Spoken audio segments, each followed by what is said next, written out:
Hello everybody, I'm Adrian and welcome to UCL this week. Oh man, teams are eliminated. You're probably wondering who, or if you know already, want to hear my thoughts on each. So let's not waste any time. We're gonna try and speed through this stuff because I gotta get to work on the next video. So the first match I watched of this week was Leipzig versus Tottenham. I opted for that over Atalanta versus Valencia because that seemed like an unassailable gap. More on that match later, however, because catching the replay of that was well worth my time. But man, the gap was unassailable between Leipzig and Tottenham pretty quickly as well. Not just on the score sheet, but the quality of the two teams. Yes, Spurs certainly started much better than in the first leg, but that went to pot really quickly before the same old things were happening. Leipzig finding joy down the flanks, balls rifling through the Spurs box far too frequently, and individual mistakes in defense again costing Tottenham. First, you guys know I love me some Sabitzer, but I do feel that Lloris should be saving that first goal all day.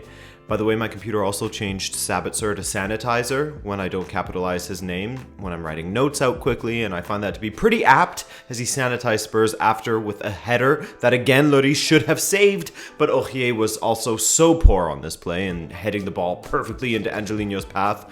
Spurs made Angelino look like prime Marcelo, by the way. It got worse for Spurs in the second half when Forsberg came on and scored a third at the death. Spurs had some chances to score when it was still 3-0 on aggregate, but nothing. Missing that killer instinct out there from one of their many injured men. And I mean, I do in some way feel bad for Mourinho as he's been dealt a terrible hand as far as injuries go. He basically said in his press conference after the match, "How do you think Liverpool would do if they lost their front three and a starting midfielder?" Well, they haven't done that, and I'll tell you how they did. And he has a point, I guess. Our expectations of this Spurs squad in its current state have to be quelled a bit, I guess. Kane, Son, Bergwijn, destined to be their attack if all three are healthy, are all out injured. Plus, you throw Moussa Sissoko in that list as well. And sure, he isn't my favorite player, but he is capable of having very robust performances now and then, and is a loss for this current squad.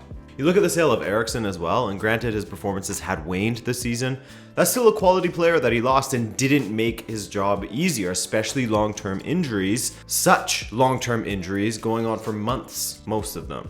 Again, going back to what he said in his press conference, if Leipzig lost Werner, Schick, and Nkunku and Lamer or Sabitzer or something had been out for this match as well, how would they have done? It would be hard to say that they would have beaten Spurs this competently, but then again, they were missing guys in defense as well, and Spurs failed to capitalize on that, mostly because they didn't have any of their attackers. Now, I don't think that Mourinho's blameless either. His tactics weren't perfect, and he should take some of the blame by shoring up those flanks a bit, which he's never doing. But once Son got injured, it was already tough. Then Bergwijn got injured, it was over. But Leipzig is a very fun team to watch. Zach mentioned on Twitter the thought of an Atalanta versus Leipzig quarterfinal. We may not see the quarterfinals at this rate, unfortunately, but wouldn't that be fun to watch? But Mourinho not taking any sort of blame at all is getting old.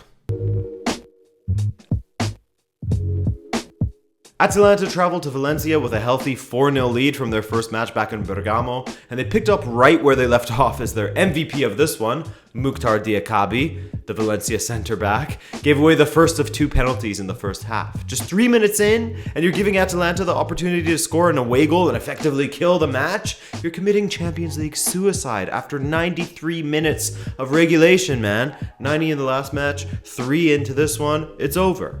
But anyways, Ilicic took the penalty, and of course he scored. Gamero leveled for Valencia on the night, but as I alluded to, Diakabi with another penalty conceded, and Ilicic with another penalty converted. 6-1 on aggregate at the half. Valencia brought it to 6-3 on aggregate in the second, but this is Ilicic's world and we're just existing in it. 2 more goals for Josip, 4 goals in total for him and Atalanta on the night, meaning they slap Valencia 8-3 on aggregate. Now, how seriously do we take Atalanta?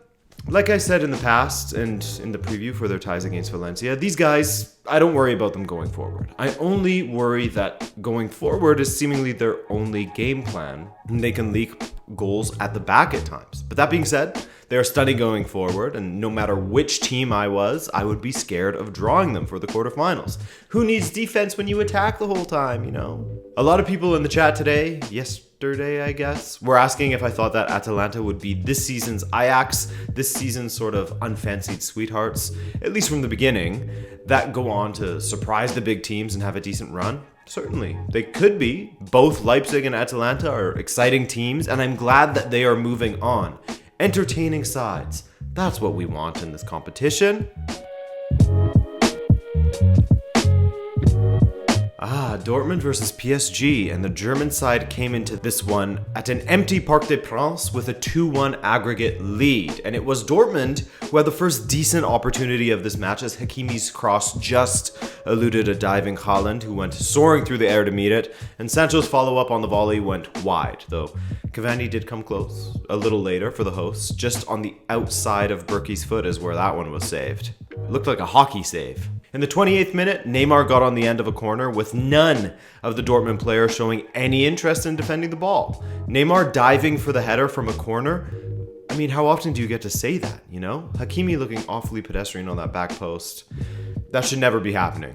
Now, Dortmund did have a few decent opportunities in the first half, those mentioned before, as well as a free kick from Sancho, but I thought PSG controlled this match well in the first half. In first half stoppage time, Juan Bernat directed the ball past Berkey for a second time, looking like a striker on that play, with a great setup from Sarabia playing down the right. 2-0 on the night, 3-2 on aggregate, and Dortmund really had their work set out for them in the second half. A big giveaway shoots Dortmund in the foot again, and PSG had all they needed and then some. Dortmund were an improved side after the half, but in watching through the second half, it never felt that dangerous from Favre's men. Even if PSG didn't have the ball, you felt like they were controlling the game well. Di Maria hit a beautiful free kick from distance, which was going wide, but Berkey saved well all the same. Well, I guess it's not really a save if it's going wide, but you get it. Brandt had a shot that deflected up and off the roof of the net. Later, there were some handbags between Neymar and Emre Can that saw Can get 2 yellow cards from the single play for a foul and then tossing Neymar to the floor. Marquinhos, Di Maria, and Neymar got carded as well. PSG made it through. 2-0 on the night. And this PSG side, with so many players that were either ill or injured or suspended still, managed to make it through. I thought the fact that Verratti was missing was going to be a deadly blow to PSG's chances. Meunier wasn't there as well.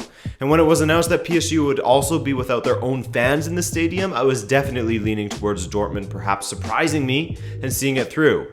But in the end, as expected, Dortmund's defense let them down, while PSG have shown that maybe they have turned a corner and their Champions League hoodoo could be behind them. We'll see. Let's see what they can do in the quarterfinals with a healthy squad.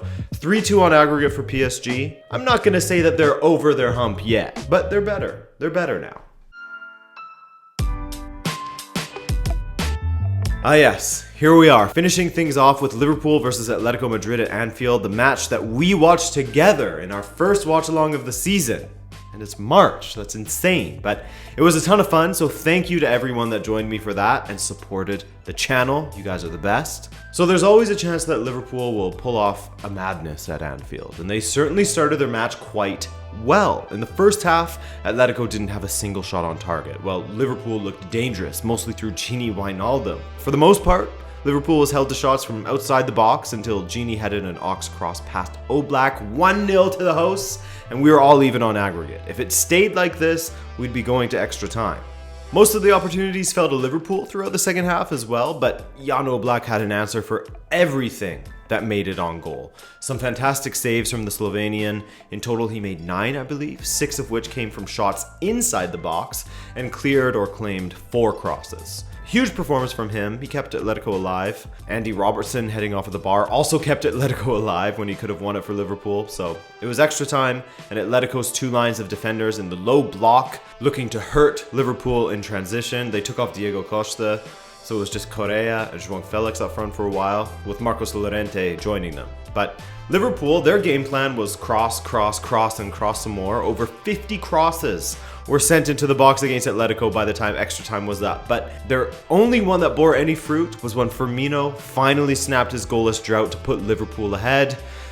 But of course, there was an unlikely hero for Atletico. Marcos Llorente made the most of a massive blunder from Adrian in the 97th minute, and just 3 minutes after Firmino had put them ahead.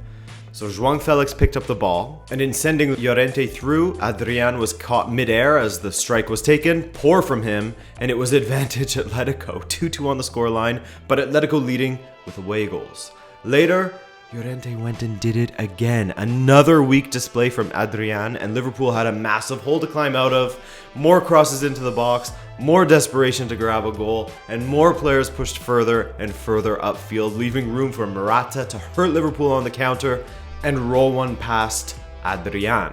3-2 on the night, 4-2 on aggregate. An insane match from Atletico as they, granted, needed their keeper to bail them out as it was a tale of two keepers on the night, but they took their chances. Liverpool were wasteful with the chances they had, and Atletico and Oblak defended well for the rest. 34 shots launched towards goal from Liverpool. And some seriously sour grapes from Klopp following the match, saying, quote, "I don't understand why Atletico play this type of football with the quality they have. They could play proper football." I was with him until he said that they could play proper football part. They did, in fact, as they did what they needed to do in order to beat Liverpool. If they played open, attacking football, they would play right into Liverpool's hands. But they executed their game plan perfectly. Liverpool, they did not. And Atletico did everything right to stifle it. And when Liverpool did get through, Oblak was there to stop them. So the holders are out. Atletico advanced with a massive 4-2 aggregate score. I just hope that we'll get to see the conclusion of this tournament, but it's seeming unlikely. Oh yeah, and we got to give a ton of credit to Diego Simeone. The guy has never lost a Champions League knockout round match if Cristiano Ronaldo is not playing on the other team. The only time he's been eliminated is because Cristiano Ronaldo is playing on the other team. That's insane. That record still stands. Alright guys, thanks so much for watching yet another one of my videos. You are appreciated big time for that. If you enjoyed this video and want to help the channel out, then a like is always welcome, as is a subscription if you're feeling up to it. I'm Adrian, I love ya, and take care of yourself.